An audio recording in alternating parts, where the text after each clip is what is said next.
Funding for this program is provided by Annenberg CPB to advance excellent teaching. A descoberta de novas sociedades desafiou os europeus com uma gama atordoante de crenças e instituições diferentes das suas. Isso convenceu a alguns que o mundo era a sua concha e levou outros a começarem uma revolução no pensamento crítico. A Renascença e o Novo Mundo, neste episódio de A Tradição Ocidental.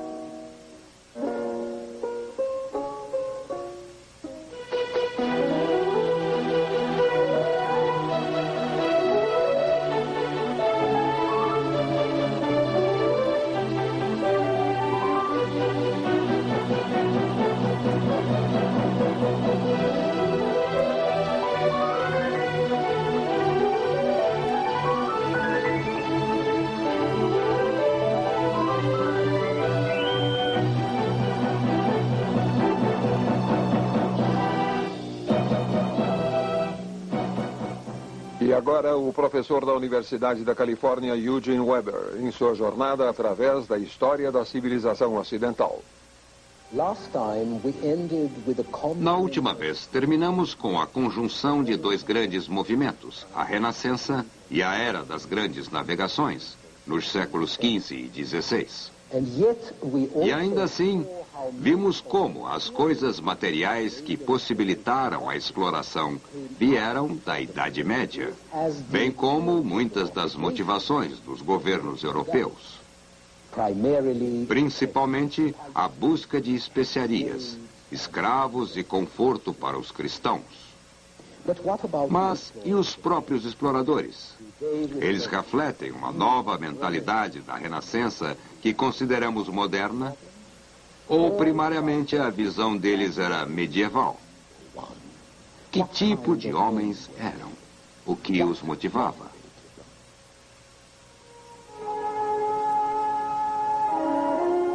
Como evidência, temos a declaração de Richard Chancellor, em que descrevia sua busca por uma passagem pelo nordeste da Europa em 1553, como uma forma de estimular outros a viagens semelhantes.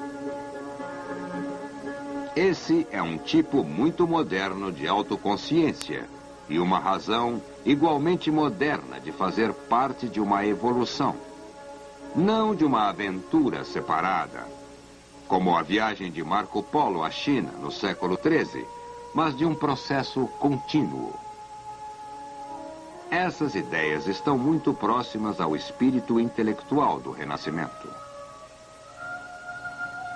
Existe outro traço renascentista que os exploradores possuíam, que é o desejo de fama. A paixão pela glória oferece um tema importante na arte da Renascença, especialmente com a apresentação dos contemporâneos distintos como se fossem personagens memoráveis da antiguidade. Esse é Gianfrancesco Gonza, um capitão-general italiano retratado como Marte, o deus da guerra, enquanto sua esposa Isabela é Vênus. Alguns exploradores, como Colombo, também eram estimulados pelo zelo missionário. Mas a fama, o desejo de ser conhecido por ter realizado grandes feitos, era um componente forte na motivação dos exploradores. Isso tornou-se especialmente verdadeiro na medida em que cada vez mais escritos sobre viagens chegavam ao mercado como impressos que começavam a competir com romances de cavalheirismo. Aqui vê-se a busca pela fama e pela fortuna, mas dentro de um contexto de exatidão e a toda prova. Num mundo em que parecia que poucas coisas deixaram de ser feitas e que, se não foram feitas, era uma boa razão para que fossem, essa é uma atitude tipicamente renascentista. Mas estamos num terreno ainda mais firme, quando nos voltamos de modo bem estranho para o medo. O medo era o combustível da ação no Renascimento, como o não fora na Idade Média. O ressurgimento da antiguidade, a redescoberta de teorias que pareciam ter influenciado a ação no passado, produziram novos conceitos e modelos para a ação que mudaria o mundo. Os humanistas, ou pelo menos seus discípulos, tentavam realmente ser os homens competentes em muitos campos que Cícero aplaudia. Os arquitetos e artistas estavam realmente afetados por tratados teóricos baseados em conjecturas sobre o que produzia a grande arte nos tempos antigos. E os soldados, que agora tinham pausas mais longas entre as crises, adotaram todo tipo de ideias militares dos antigos sobre como organizar tropas, ou fortificar, ou atacar uma cidade. O apoio da sabedoria antiga poderia ter tido o mesmo efeito na geografia, não fosse as viagens reais que forçaram os estudiosos renascentistas a reconsiderarem suas teorias sobre o tamanho e forma do mundo à luz da experiência verdadeira. Nenhuma das teorias clássicas estavam em acordo. Ptolomeu, um grego do século II, que era uma autoridade estabelecida na ciência geográfica da época, acreditava que não se podia navegar ao redor do mundo porque a África se mesclava com um grande continente que enchia o hemisfério sul, unindo a África com a Índia. Por outro lado, o geógrafo Strabo, contemporâneo de Augusto, defendia que o mar do oceano, a oeste, dava nas praias do sul da Ásia. Era necessário ser cuidadoso ao navegar pelo oceano, porque se poderia cair pela extremidade. Ainda assim, Strabo acreditava, citando literalmente, que o mundo desabitado forma um círculo completo, no qual se encontrava com ele mesmo. De modo que, se a imensidão do Atlântico não o impedisse, poderíamos navegar da Ibéria até a Índia por uma longa e única paralela. No início dos anos 1400, as teorias de Strabo ganhavam espaço, na medida que mapas do mar e diários de bordo melhoravam. Também havia contato constante entre os navegadores, os teóricos e os fazedores de mapas. O melhor exemplo disso podia ser achado em Sagres, na ponta sudoeste de Portugal, onde em meados de 1430, o príncipe português Henrique o Navegador, uma figura notável, fundou uma pequena corte para a qual atraiu homens do mar, cartógrafos, astrônomos, construtores de navio e fazedores de instrumentos, e de onde, com navios, mapas e instrumentos melhorados, ele enviou expedições que desciam cada vez mais as costas da África, praticamente até a Costa do Marfim. O objetivo final de Henrique, e ele não estava sozinho nisto, era vencer o poder do Islã e estabelecer contato comercial direto com a fonte de ouro, escravos, marfim e especiarias na África e na Ásia. Então o irmão de Henrique foi a Florença comprar mapas e Colombo obteve uma carta importante de outro geógrafo florentino, Toscanelli, que assegurou que se poderia chegar à China navegando para o oeste. Quando os navegadores fizeram suas descobertas, estas foram rapidamente registradas nos mapas que os cartógrafos desenhavam e passavam para outros navegadores. Esse mapa era de Colombo. Em essência, esse processo de exploração era a primeira demonstração do método científico, partindo da hipótese para o experimento e daí para uma nova hipótese. Isso foi demonstrado para que todos os interessados pudessem ver através de um longo e dramático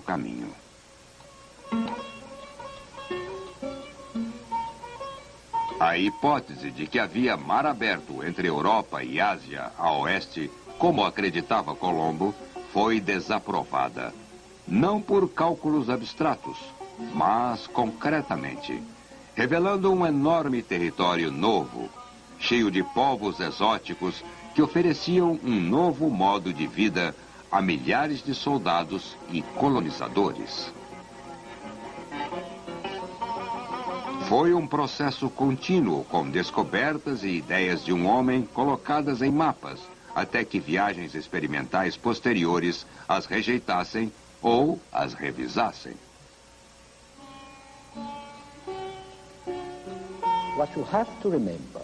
Devemos nos lembrar de que o método científico que tomamos como identificação do pensamento moderno não podia ser aplicado rigorosamente num campo puramente científico em astronomia, física ou química até o século XVII, quando o relógio de pêndulo, o telescópio e o microscópio foram desenvolvidos. Antes disso, por mais que o futuro cientista batalhasse, era difícil comprovar suas ideias, porque os meios para a prova científica eram rudimentares. Um campo em que se podia verificar a teoria era o campo da descoberta. Através da cooperação entre os teóricos em casa e os observadores nos seus navios. Pode-se até dizer que o primeiro laboratório científico foi o próprio mundo. A era das descobertas ou grandes navegações e a Renascença estavam em parceria. Mas era uma relação desajeitada e confusa, pois os primeiros exploradores tinham em si inúmeros pressupostos medievais que os impedia de fazer relatórios adequadamente objetivos daquilo que viam. O que o público queria e obteve em quantidade foram monstros, maravilhas, gigantes, duendes, homens sem cabeça, com o rosto no peito, homens com cabeça de cachorro, homens com pés imensos que podiam ser usados como guarda-sóis e outros tipos de coisas grotescas.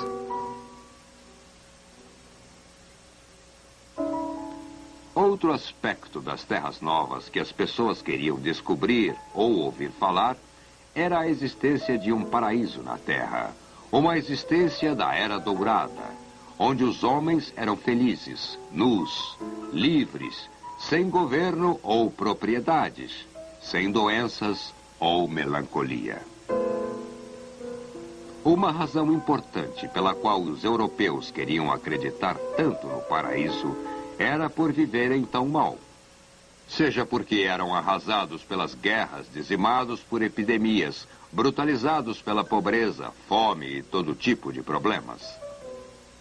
Então, os exploradores sentiam-se tentados a enfeitarem os fatos, para se adequarem às esperanças de seus contemporâneos, e os editores popularizaram e vulgarizaram seus relatos, transformando os índicos em selvagens nobres, e a vida no Novo Mundo numa espécie de símbolo moral da Idade do Ouro. Mas estas fantasias colidiriam com outra coisa muito urgente e concreta, que era a questão religiosa.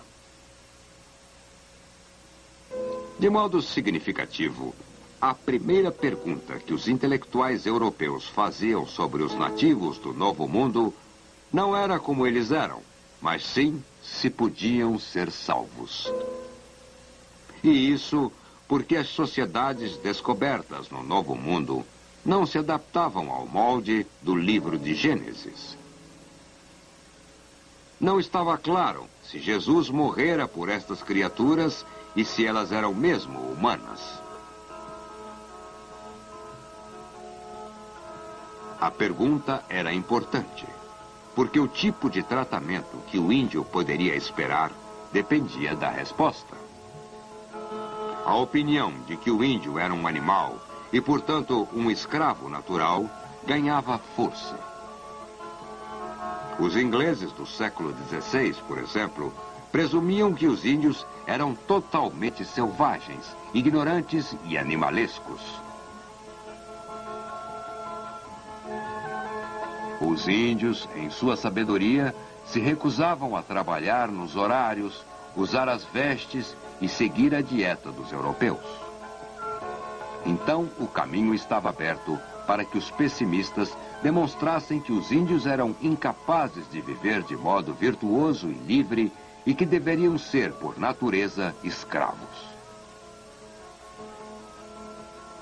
Essa concepção se adaptava muito bem à necessidade crescente de mão de obra barata em minas de prata como esta no Peru ou nas colônias açucareiras, em um clima que sugava a energia do branco e que logo tiraria a vida dos nativos.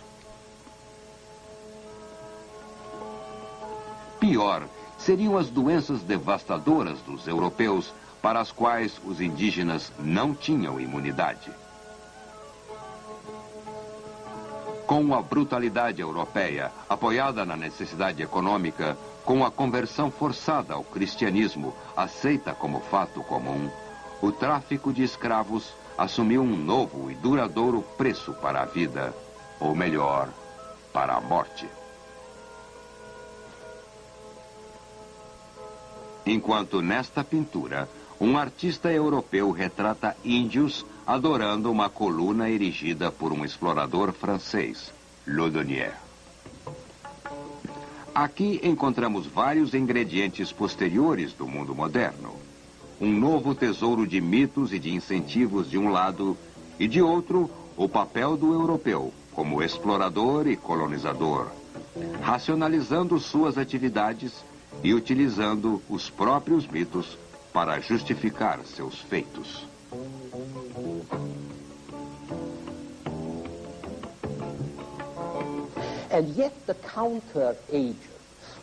As forças contrárias estavam em andamento dentro da própria experiência.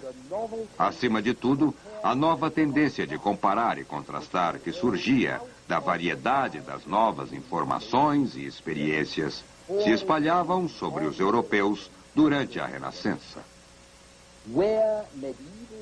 Enquanto os medievais raciocinavam por associação, aprendendo sobre uma coisa, conectando-a com algo semelhante, o raciocínio moderno envolvia contraste, bem como associação. Se isso é diferente daquilo, o que aprendo com a comparação? Esse tipo de pensamento entrava em nossos hábitos intelectuais, não apenas quando os humanistas da Renascença reviviam a civilização da antiguidade pré-cristã e a comparavam com a deles, mas também quando as sociedades recentemente descobertas pelo mundo todo deixavam perplexos os europeus com uma ampla gama de governos, religiões e hábitos sociais diferentes dos deles.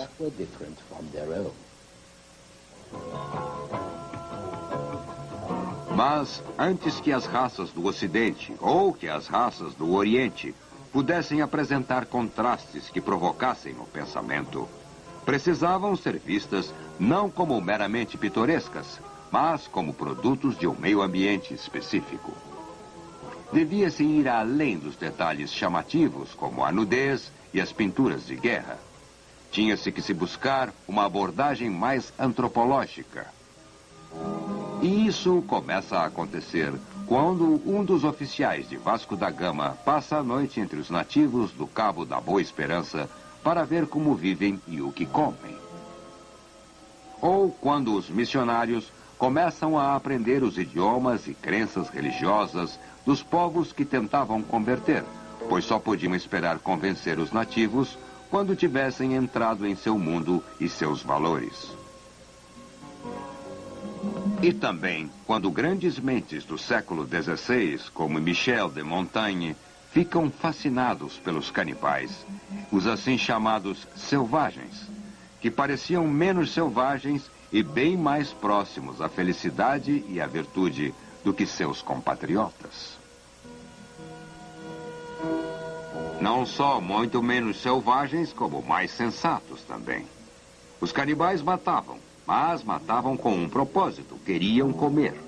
Nós, diz Montaigne, matamos não por um bom propósito. Então aqui, 400 anos atrás, podemos ouvir os murmúrios do relativismo da floresta. mas era muito distante e seria um processo muito lento que culminaria no século XVIII, quando o estudo comparativo de sociedades e religiões estranhas e magníficos novos mundos levariam a uma reavaliação crítica da religião, filosofia e estruturas políticas da Europa.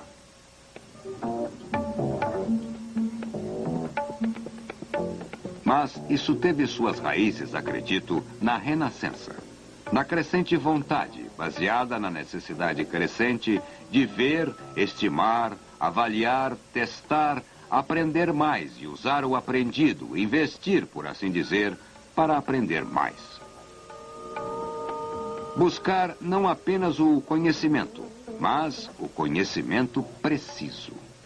Examinar o eu, não apenas subjetivamente, o que era uma das grandes alegrias dos humanistas da Renascença, mas o mundo, objetivamente, porque a objetividade era o grande libertador, o ampliador de horizontes mentais, o progenitor da ciência moderna.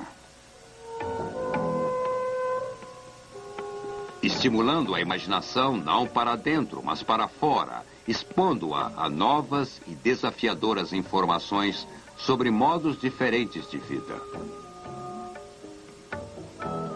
Foram humanistas como Erasmo que deram abertura para esta abordagem crítica e comparativa da experiência.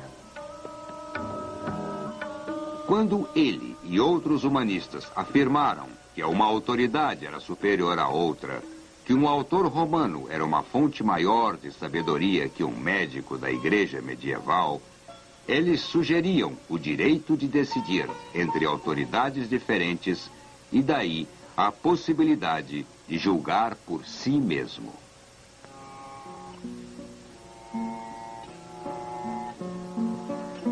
O melhor deles, Leonardo da Vinci, decidiu colocar a experiência e experimento acima de qualquer livro, acima de qualquer autoridade de segunda mão, e isso era algo novo.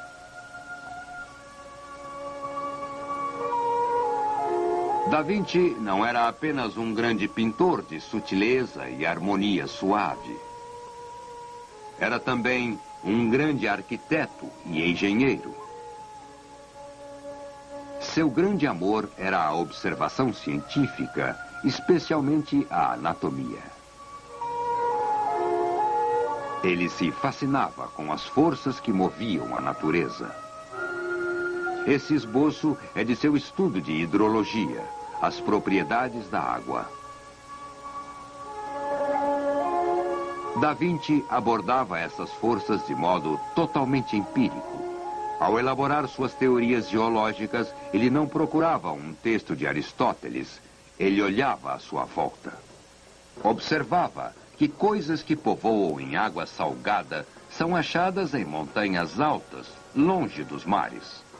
Concluindo daí que os fenômenos que testemunhamos explicam o passado. Ele disseca corpos e sugere as possibilidades da anatomia comparativa. Prevê o helicóptero. E quando morre, na França em 1519, seu título é de primeiro pintor, arquiteto e mecânico do rei. Logo após a morte de Leonardo da Vinci, um físico francês, Ambroise Paré, apresentou a fórmula da nova abordagem científica quando escreveu que temos que usar os antigos como torres das quais possamos ver mais adiante do que eles. Mas, diz Paré, quando o experimento contrariar os antigos, devemos seguir o que vemos. De nada adianta a tradição se ela apenas o estimular a cometer os mesmos erros dos outros, porque é preguiçoso ou tímido demais para eliminá-los você mesmo. Eu prefiro fazer tudo por mim mesmo do que errar com os sábios e mesmo com toda a humanidade. O conhecimento, diz Paré, é uma coisa grandiosa, mas somente se for baseado na experiência.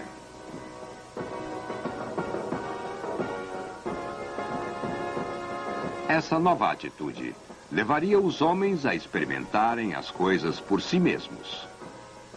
Fenômenos naturais, instituições políticas, a Bíblia, até o Renascimento, tudo isso foi aceito simplesmente porque era um dado real.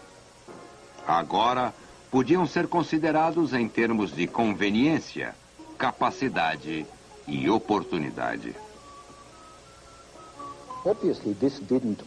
É óbvio que tudo isso não aconteceu de repente. A maioria das pessoas se conformava, como sempre aconteceu, sem muitas perguntas. Mas persiste o fato de que, em 1600, o conhecimento e a ciência deixaram de repousar numa tradição inerte transmitida do passado. Eles se tornaram o conhecimento, a ciência, a investigação daquilo que é, que você adquire buscando, pesquisando e chegando a conclusões quanto àquilo que vê. E isso é uma revolução, ao menos o começo de uma revolução, como veremos no programa seguinte.